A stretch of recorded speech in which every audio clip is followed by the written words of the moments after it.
The North American League returns to competition in just under a week on March the 29th. It's still a land league based in Las Vegas. It's now got 10 teams up from the 9 from last season and is once again home to the reigning Six Invitational World Champions. However, for the past 2 NAL seasons, there was always something getting in the way of enjoying it fully. Season 1 was hit by these really confusing 2-division formats that was always forced online, and Season 2 had only 9 teams with some pretty lackluster competition.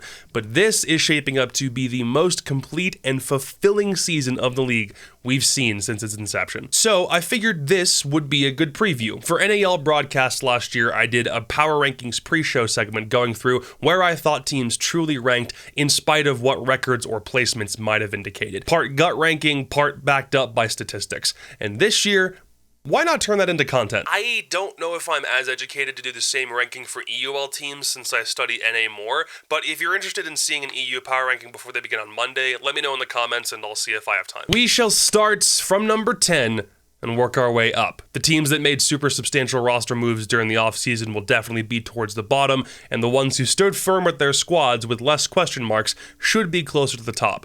That's not a guarantee, but that might just be how it goes. Kicking us off, number 10, I am putting Mirage. There were already enough question marks surrounding them as a team in Stage 3 of last year, and now they're adding 3 new components to the team, some of which apparently they weren't anticipating they'd need, and trying to turn it into something comparable at a top level. I think most of the moves they made are side grades at worst, which is a good thing because I think Melted, Razor, and Marmalade are capable players, but in the broader context of the NAL, this is the one team I simply have the least confidence in. Mirage isn't an org that strikes me as having the ability to go after players on other top teams to help upgrade their lineup, so they'll always be looking to make do with the components that they have. And at the moment, I'm not really certain that this squad is going to do anything to make that much noise. Number 9, I kind of hate to do this.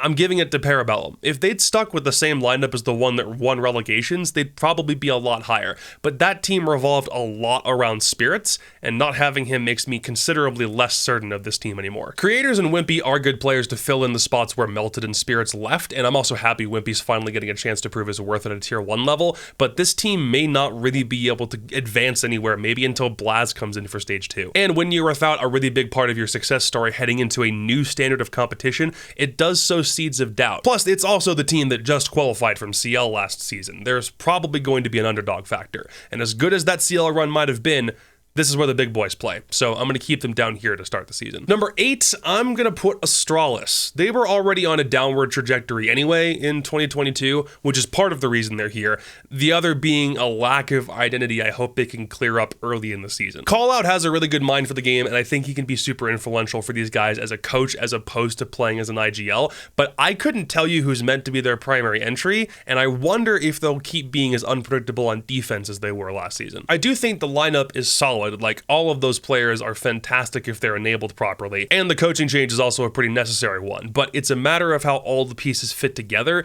and for this team, I'm going to set my expectations low to start out. Number 7, also against my better judgment, I'm putting Beast Coast.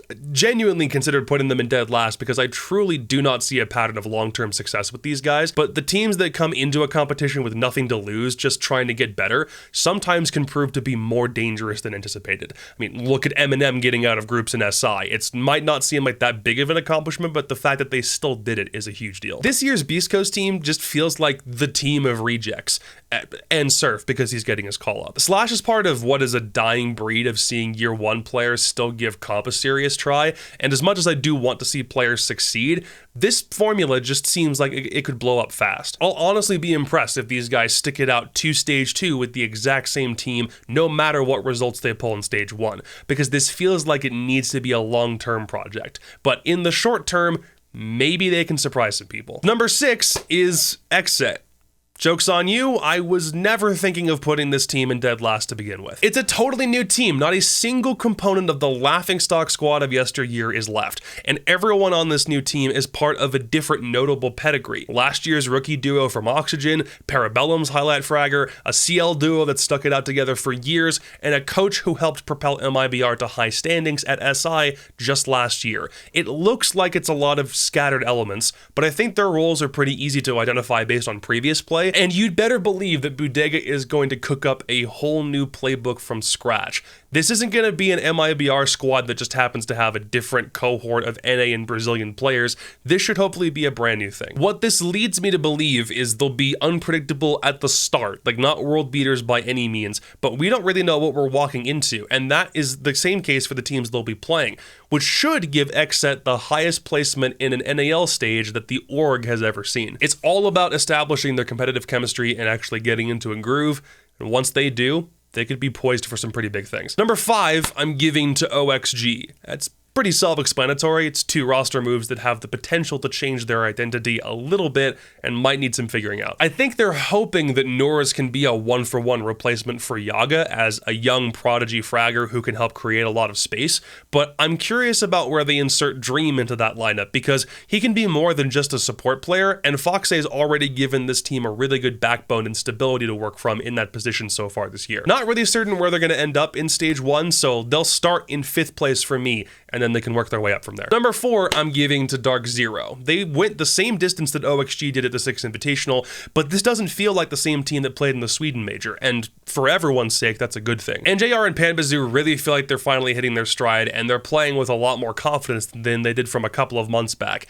They're still a slow team, but they're not asthmatic like they were in Sweden. I mean, it's the same thing with every Dark Zero roster change. No matter how many players they switch out over a given period, they always require a shit ton of time to get situated before they look like a threat again. But they're on an upward trend currently, and if that continues, hopefully they'll break into the top 4 to start the 2022 season. These last 3 hopefully are pretty self-explanatory for the most part. Number 3, I'm putting Space Station. Being the first team knocked out of the 6th Invitational doesn't really change my opinion of them. It's just that 2 teams did significantly better than them at the same tournament, so I'll just knock them down a peg. I think they're still going to be a force to be reckoned with in a best-of-1 format, because right now they are the kings of BO1s until someone snatches that crown from their head. I think I'm a little bit worried that Bosco might start falling behind the curve at some point, because I just haven't heard his name called very much recently, but that's not enough true reason to be concerned about them. SSG's still really damn good. Number 2... There's nothing more American. I don't know why I'm making this suspenseful.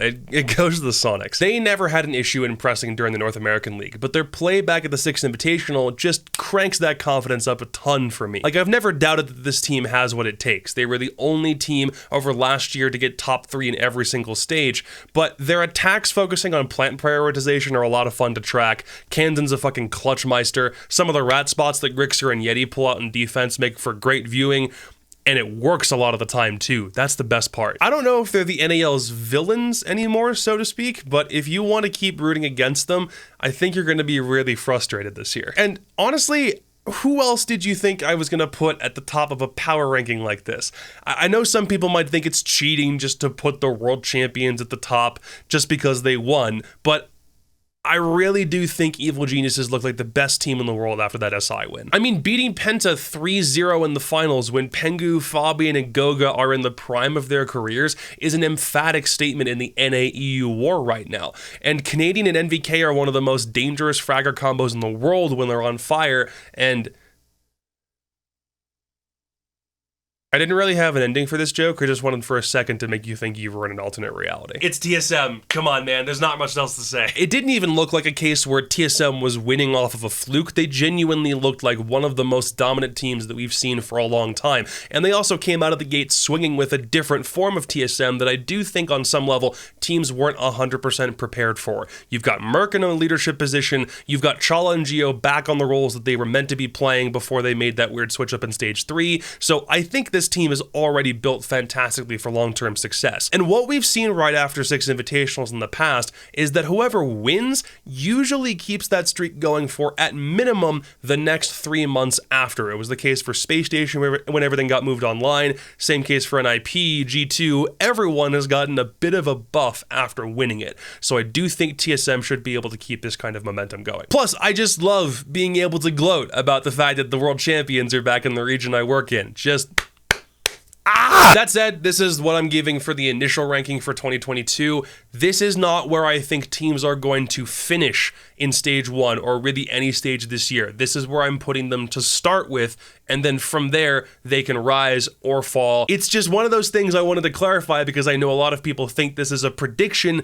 This is not a prediction. This is where I think they sit prior to stage 1. I'm just saying that because I understand the power of my own predictions. I said FaZe, NIP, or Empire was going to win the 6th Invitational, and who defeats all of them and wins the damn thing? TSM.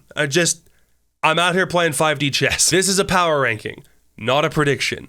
And this is the end of the video. But is this in line with your own ranking? Do you think this lines up with your own thinking? Would you rank these teams any differently? And let me know down in the comments. Give me your 10 list for the North American League. And again, if I've got time to do an EUL recap or power ranking before we actually begin, then I'll give it a shot. But we'll see, because there's a couple of things I have to work on, one of them being that Roster Mania finale. So hit up my Twitter, my Twitch, and this YouTube channel for more in the coming days, please and thank you. I need to readjust my mic arm before it drops. Bye!